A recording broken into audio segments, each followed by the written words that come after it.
dana.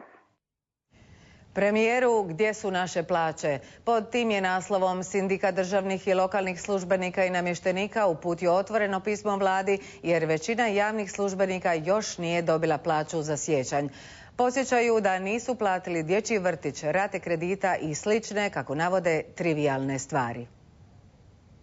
Uzrok kašnjenja nije nedostatak novca u proračunu, već nedovoljno pripremljen sustav, pa su državni službenici i namještenici kolateralne žrtve. Njihov sindikalni predstavnik uputio je pismo premijeru Milanoviću. Ljuti smo zato što centralni obračun plaća nije uspio u roku ugovorenom kolektivnim ugovorom isplatiti plaće državnim službenicima, iako je njime obuhvaćeno svega oko 20.000 državnih službenika. Od 8. veljače, kada im je obećano da će plaća ubrzo sjesti, prošlo je već 10 dana, a plaće nema.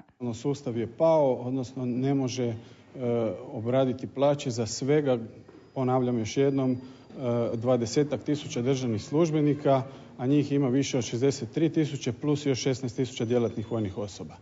Plaću još nije dobilo oko 6.000 zaposlenih u Poreznoj upravi, Ministarstvu pravosuđa te Ministarstvu zaštite okoliša i prirode.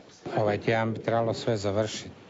Znači, u pitanju su dan ili dva, jer glavnina je već preko vikenda završila. U sindikatu očekuju još veće probleme kada centralni sustav bude proširen na školstvo, zdravstvo i ostale javne djelatnosti. No kažu, više neće tolerirati kašnjenje, već će dizati tužbe.